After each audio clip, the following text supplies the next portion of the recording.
जैसी blacklist company को लाया था, हमने उसका भी विरोध किया था। उसके नतीजे क्या हुए कि उसके द्वारा करवाए गए सारी परीक्षाएं बाद में निरस्त करनी पड़ी। यह ब्लैकलिस्टेड कंपनी को यहां का टेंडर मिल जाता है। यह उसका कार्यालय आदेश उत्तर प्रदेश शासन का है। मैं आपको अभी जो प्रेस नोट दूंगा, इसमें लिखा गया है कि एलाइड मेडिकल लिमिटेड द्वारा कार्मिड मॉनिटर की निविदा में प्रस्तुत किए गए झूठे स्पष्टीकरण को दृष्टिगत दिनांक 28/9/2018 को उपार्जन समिति द्वारा किए गए संस्तुतियों के क्रम में अध्यक्ष प्रोजेक्ट स्टीयरिंग समिति प्रमुख सचिव चिकित्सा स्वास्थ्य एवं परिवार कल्याण उत्तर प्रदेश शासन ने दिनांक 14/8/2018 को एलाइड मेडिकल लिमिटेड के साथ हस्ताक्षरित किए गए थे अनुबंध संख्या जो है उसको निरस्त हुए। फर्म का अनुबंध के समय जमा किए गए परफॉर्मेंस बैंक गारंटी धनराशि 2,76,000 को जब्त किए जाने के साथ ही एलाइड मेडिकल लिमिटेड को ब्लैकलिस्ट किए जाने का निर्णय लिया गया है। अभी एक बात सामने आई है कि जिस कंपनी को उत्तराखंड सरकार ने 9 जो मशीनें खरीदनी थी उसका टेंडर दिया गया, वो सबसे पहले ब्लैकलिस्टेड कंपनी थी। उत्तर प्रदेश में 2018 में ब्लैकलिस्ट हो चुकी है और उन्होंने जो 2,76,000 की राशि जमा की थी वो भी उत्तर प्रदेश सरकार ने जब्त की थी। जब इसका पता चला और जो पता चला तो इसके साथ जो कंपनियों ने और भी टेंडर भरे थे, उन्हें जब पता चला तो उनमें से किसी एक व्यक्ति ने उत्तराखंड मुख्यमंत्री जो शिकायत पोर्टल है उस पर शिकायत करी और यह शिकायत की डेट 26 जुलाई 2023 है। ज्यादा पुराना मामला नहीं है, मामला हाल फिलहाल का है। 26 तारीख को यह मुख्यमंत्री पोर्टल पर शिकायत हुई। उसके बाद उसमें लिखा गया there is a heavy corruption, ये पूरी जो डिटेल लिखी गई है, medical equipment are being products 3 to 5 times of market cost. तो ये देख सकते हैं कि जिस प्रोडक्ट को मंगाने की बात चल रही है, जिन 9 मशीनों को मंगाने की बात चल रही है, उनमें वो आरोप लगा रहे हैं कि उससे 3 से 5 गुना ज्यादा अमाउंट उत्तराखंड सरकार द्वारा जो खरीदी जा रही मशीनें उसमें लिया जा रहा है। यह शिकायत पत्र हो गया उत्तराखंड सीएम हेल्पलाइन। अब इस पे भी कार्रवाई नहीं होती है और इसका मैं कारण बताता हूं कि कार्रवाई क्यों नहीं होती है। कार्रवाई इसलिए नहीं होती है कि यहां पर जो अधिकारी है, जो शिकायत निवारण करता जो अधिकारी है, वो संबंधित विभाग के ही हैं, आशुतोष सयाना जी। ये उसी विभाग के हैं जिस विभाग ने टेंडर अपलोड किए थे कि हमें 9 मशीनों की जरूरत है। अब अगर दूध की रखवाली बिल्ली को दोगे तो वहां से निष्कर्ष नहीं निकलने वाला। अब मैं आता हूं, बड़ा दुख होता है कि जो मैं चीजें आपके सामने रखने जा रहा हूं और साथियों के साथ चीजें रखने जा रहा हूं, उसमें जिस मशीन की बात की गई है, जिस इक्विपमेंट की बात की गई है, उसके लिए एनेस्थीसिया वर्क स्टेशन जो मशीन है, उसकी जब हमने जांच पड़ताल की, जब चीजें खंगाली और देखा कि उत्तराखंड प्रदेश के अलावा और किन किन राज्यों ने किस किस समय पे, किस किस दर पर, किस किस रेट पर इन मशीनों को खरीदा है। जब हमने ये चीजें खंगाली तो हमारे पैरों के तले जमीन खिसक गई। अब मैं कहना चाहता हूं, ये मैं जो कागज दिखा रहा हूं, ये कागज, इस कागज में उसी मशीन का जिक्र है। ये कागज 2000 मार्च और अप्रैल 2023 का ही है, पर यह कागज कस्तूरबा हॉस्पिटल दरियागंज दिल्ली का है। कस्तूरबा हॉस्पिटल दरियागंज दिल्ली ने भी इसी मशीन को मार्च अप्रैल 2023 में खरीदा था। पर आप अगर उसकी कीमत सुनोगे, उन्होंने इसे खरीदा था 14,42,500 रुपए में, एक मशीन ऑल टैक्सेस इंक्लूड जो उसमें है। कस्तूरबा हॉस्पिटल ने 14 लाख में इस मशीन को खरीदा था और अभी हाल फिलहाल की बात है, ये उसके कागज है, ये मैं आपको भी दूंगा। सभी हमारे जो यहां पत्रकार बंधु बैठे हैं, इंटेलिजेंस के हमारे साथी बैठे हैं, उनको भी दूंगा। उसके बाद गजब तब हो जाता है कि राजस्थान सरकार ने भी एक अपने मेडिकल कॉलेज के लिए इन मशीनों को लिया और वो 12 जनवरी 2023 को ही उन लोगों ने सेम मशीन को लिया है। जिस मशीन की खरीदारी उत्तराखंड सरकार कर रही है, वहां पर इसका रेट, और सबसे बड़ी बात है, जो मशीन जहां जा रही है, अगर उत्तराखंड में आ रही तो उत्तराखंड में भी वही एलाइड जो कंपनी है वही दे रही है। कस्तूरबा हॉस्पिटल में भी उसी एलाइड कंपनी ने उस मशीन को दिया है। अगर राजस्थान की मैं बात कर रहा हूं, उस राजस्थान में भी उसी एलाइड कंपनी ने इस मशीन को दिया, पर राजस्थान में 11,16,220 रुपए में एक मशीन का वहां पर मूल्य आंका गया है। उस इतने रुपए में वहां पर एक मशीन खरीदी गई है। अब गजब तब हो जाता है जब इस प्रकार की चीजें मार्केट में हैं। मैं आपको मोटे तौर पर एक बार बताना चाहता हूं कि यही मशीन 2020 में वेस्टर्न कोलफील्ड नागपुर में खरीदी गई, जो हॉस्पिटल का ये नाम है, उन्होंने 11,67,000 में ये मशीन खरीदी थी। वही doctor Baba Saheb Ambedkar hospital new Delhi में ये मशीन खरीदी गई, जिसकी डेट अभी 29/5/2023 को है। उन्होंने 17,05,000 रुपए में इस मशीन को खरीदा है। SMS medical college and attach hospitals Jaipur, इन लोगों ने भी इसी मशीन को अभी 2023 जनवरी में खरीदा है, जिनकी कीमत 11,16,220 रुपए है। इसके साथ कस्तूरबा हॉस्पिटल की जो मैं बात कर रहा था, इन्होंने भी अभी हाल फिलहाल में 2023 मार्च में इस मशीन को 14,42,000 में खरीदा है।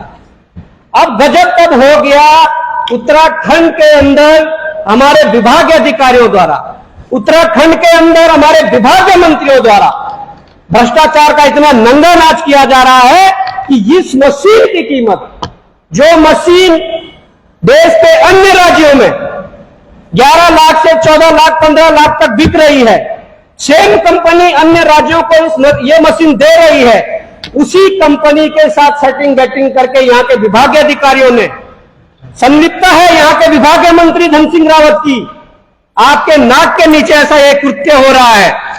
आपने जिस कंपनी को सेलेक्ट किया है, उस कंपनी ने उत्तराखंड में इस मशीन की कीमत जो देने जा रहे हैं, 2-3 दिन में खरीदने वाले हैं, वो अच्छा हुआ हमारे पास खरीदने से पहले ये डाटा पहुंच गया है।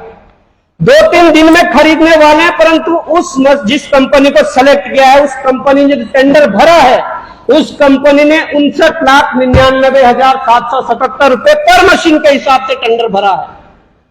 आप जान सकते हैं कि किस प्रकार से जो मशीन 11 लाख से 14 लाख 15 लाख में पूरे देश के अन्य राज्यों में किसी कंपनी द्वारा दी जा रही है, वो मशीन हमारे उत्तराखंड सरकार के स्वास्थ्य मंत्री धन सिंह रावत जी, हमारे स्वास्थ्य विभाग के अधिकारी 45 लाख तकरीबन, लगभग 45 लाख एक मशीन का अधिक कॉस्ट जो है वो दे रहे हैं। अब दुर्भाग्य हमारा यह है कि शायद ये लूट खसोट उत्तराखंड बनने के बाद से ही चल रही है।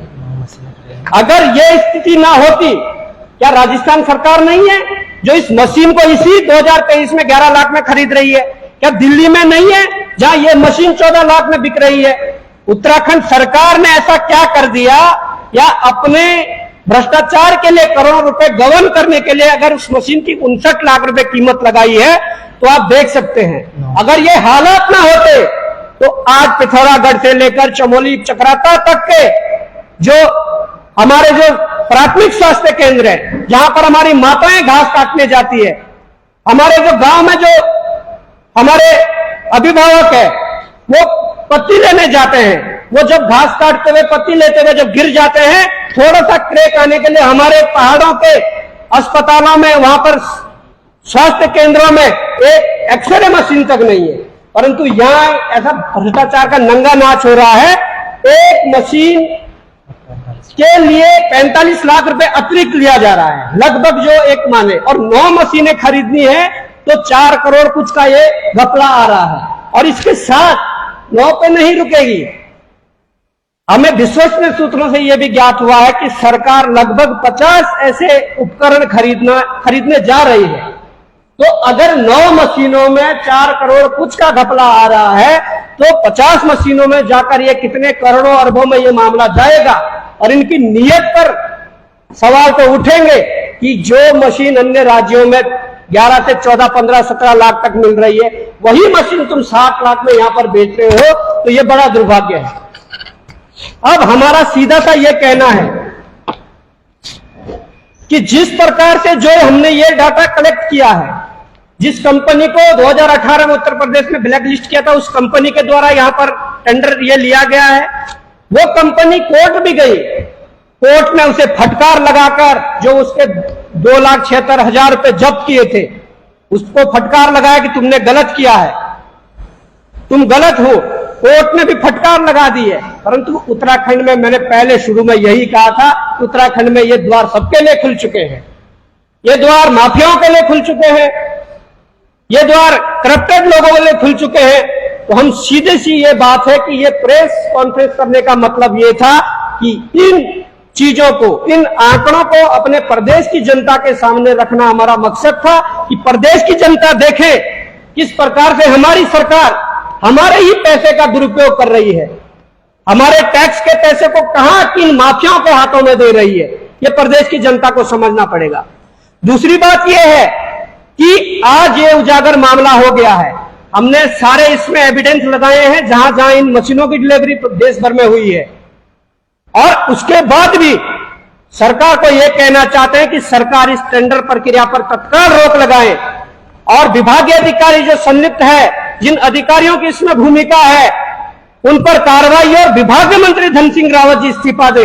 अगर आपके नाक के नीचे ऐसे प्रकरण हो रहा है, और मुझे पता है विभागीय मंत्री को यह पता होगा कि ऐसी मशीनें खरीदने जा रहे हैं, विभागीय मंत्री को यह भी पता होगा कि मार्केट कॉस्ट इस मशीनों की क्या है, विभागीय मंत्री को यह भी पता होगा कि उत्तराखंड में यह मशीन 7 लाख में खरीदी जा रही है। जब आपके पास यह सब पता है तो आप नैतिकता के आधार पर इस्तीफा दे दीजिए, नहीं तो अगर ऐसे ही आप जनता के पैसे को ठिकाने लगाते रहोगे, ऐसे ही जनता के पैसे का दुरुपयोग करोगे, तो जल्द ही अगर आपने या इस्तीफा नहीं दिया, मुख्यमंत्री धामी ने इस पर जांच नहीं बिठाई, इस टेंडर को निरस्त नहीं किया, तो उत्तराखंड बेरोजगार संघ इस मुद्दे पर सड़कों पर होगा। मैं ये चाहता हूं कि हमारे प्रदेश की भोली भाली जनता का जो टैक्स का पैसा है, उस पैसे का दुरुपयोग इस प्रकार से ना किया जाए। ये तो एक छोटा सा मामूली सा एक प्रकरण है। ऐसे प्रकरण प्रदेश के अंदर इन मशीनों को खरीदने के लिए या अन्य जो चीजें और जो हो रही है, उनको उनकी लागत लगाने के लिए ना जाने कितने करोड़ों अरबों खरबों का भ्रष्टाचार हो रहा है। ये आज इन तथ्यों के माध्यम से आप सब जान सकते हैं। तो विषय सिर्फ ये लगभग ये बातें थी, मैं लगभग बोल चुका हूं कि क्या है प्रकरण, और आप लोग समझ ही गए होंगे कितना बड़ा खेल प्रदेश के अंदर चल रहा है। तो थोड़ा बहुत टेक्निकली चीजें भी है, और नितिन भाई आपको थोड़ा बहुत बताएंगे। तो मैं क्लियर कर दूं कि उत्तर प्रदेश सरकार ने तो ब्लैकलिस्ट किया है, और जो ग्रेटर मुंबई म्युनिसिपल कॉर्पोरेशन है उन्होंने भी ब्लैकलिस्ट किया है। इसके बाद ये मशीन जो है, जो एनेस्थीसिया वर्क स्टेशन है, ये पूरा एक वर्क स्टेशन है, इसके बाद मॉनिटर है। अब ये खेल क्या खेल रहे हैं, गजब ये कर रहे हैं कि जो मॉनिटर है एक सी सर्टिफिकेट होता है। सी सर्टिफिकेट जो होता है, ये यूरोपियन कंट्रीज में जितना भी माल बनता है, अगर वो माल उसी क्वालिटी का और उसी क्वालिटी के साथ साथ उसी हाई सेफ्टी स्टैंडर्ड और एनवायरमेंट जो उसके प्रोटेक्शन के जो मानक होते हैं, वो मानक अगर वो पूरे दुनिया में कहीं और बिकता है यूरोप कंट्रीज के अलावा, तो उसको बनाना पड़ता है। पर चक्कर क्या है, जो पूरी मशीन है उसका सी सर्टिफिकेट इनके पास नहीं है। जो मॉनिटर है उसके साथ में उसका सीए सर्टिफिकेट है। मतलब अगर आप टेक्निकल स्पेसिफिकेशन में जाना चाहेंगे तो वो जो है आपके जो नॉर्म्स होती है स्टैंडर्ड की, उसमें ही पूरा कैंसिल है। पर क्योंकि जो है ये पूरा का पूरा इनके साथ आपस में जैम ने और जिन्होंने भी ये मिलकर काम किया है, तो उस कंपनी को इन्होंने टेंडर दिया है जो कि पहले यूपी में ब्लैकलिस्टेड है और फिर आपका बॉम्बे में ब्लैकलिस्टेड है। कि जैसे ये बोल देंगे कि भाई हमने उसमें एक्स्ट्रा फीचर्स वगैरह कुछ लगाए थे, ये बिल्कुल हम पे कागज है, बिल्कुल अलाइड मेडिकल लिमिटेड की मशीनें हैं। इन्होंने खुद लिख के दिया कि all as per all specifications are same, बस 15 इंच की जगह 12 इंच का मॉनिटर, 12 इंच की जगह 15 इंच का मॉनिटर हुआ है इसमें, और कुछ नहीं है। आप ये देखो ना कि कोई अगर मेरी गाड़ी चल रही है, इंजन है, उसके बाद स्टीयरिंग है, तो मैं डिस्प्ले तो सिर्फ मेरे को दिखाएगी, परफॉर्मेंस दिखाएगी, पर एक्चुअल खेल तो इंजन में चलता ना। तो ये डिस्प्ले को सिर्फ 12 इंच से 15 इंच का कर दिया है और कुछ नहीं है, बाकी सब A to Z है। और बिल्कुल 45 लाख, उसको 45 लाख कर दिया है। एक जो उपकरण है उसमें 45 लाख रुपए ज्यादा खर्च हो रहे हैं, और अगर 9 मशीन है तो 45 × 9 करेंगे तो 4 करोड़ से ऊपर का बजट बैठा है। और ऐसी 50 मशीनें खरीदने का मतलब कि इसमें करोड़ों रुपए का जी। ये गवर्नमेंट मेडिकल कॉलेज जो है वहां की मशीनें हैं, वहां के लिए मशीनें आई हैं। इस मशीन का कार्य क्या होता है, ये पता कर पाए? ये अभी देखो इतना टेक्निकल स्पेशल हम भी जा नहीं सकते, पर हमने जितना पता करा पर है ये एनेस्थीसिया ऑपरेशन से पहले इन मशीन का प्रयोग होता है पेशेंट के लिए, और लास्ट में वेंटिलेटर जो होता है उसके रूप में भी प्रयोग किया जाता है। तो ये है, तो सरकार 80,000 करोड़ का हमारे प्रदेश के ऊपर कर्जा है, और 4 करोड़ सरकार ऐसी फालतू में किसी कंपनी, इससे बढ़िया बसों की व्यवस्था कराई जो आजकल रोड में बसें नहीं है। मतलब ये दुर्भाग्य इस प्रदेश का, जहां पे 4 करोड़ 10 लाख रुपए सरकार ऐसी किसी कंपनी को देती है और आपस में बंदर बाट कर रहे हैं सारे के सारे। दुर्भाग्य सबसे बड़ा ये है, और कोई बोलने वाला नहीं है। अगर उत्तराखंड बिरवार संघ ने ये बात उठाई है तो जो मंत्री जो इसके हैं धन सिंह रावत जी, उनसे हम अपील करना चाहेंगे, और जो हमारे इस गवर्नमेंट मेडिकल कॉलेज की जो इसे देख रेख हो रहा है, इसमें इसकी जांच उठानी चाहिए, और जो भी इसमें सख्त से सख्त कार्रवाई उन अधिकारियों के ऊपर और जो भी इसमें संलिप्त है उनके ऊपर होनी चाहिए। इसमें जो सियाना जी पे जांच आई थी, तो उस जांच में क्या लास्ट में डिस्कशन मुख्यमंत्री पोर्टल पर जो जांच हुई थी उस पर कोई निष्कर्ष नहीं निकला है। वो जांच ना तो क्लोज हुई है, ना उस पर कोई कार्रवाई हुई है। एक तरीके से ये माना जा सकता है कि जिस प्रकार से जो टेंडर प्रक्रिया चल रही है, उस टेंडर प्रक्रिया को आगे बढ़ाना चाह रहे होंगे, और 2-3 दिन में ये खरीदने वाले हैं। सीधी सी बात ये है। तो ये खरीदने से पहले हमने इसको उजागर किया है, तो ये प्रदेश के जनता का टैक्स का पैसा ये बचना चाहिए। ये इनके लिए नहीं है, ये दलालों के जेब के लिए नहीं है। ये पैसा अगर लगाना तो हमारे पहाड़ों के किसी स्वास्थ्य केंद्रों में लगाओ, वहां जो हमारे प्राथमिक स्वास्थ्य केंद्र वहां पर मशीनें उपलब्ध करवाओ।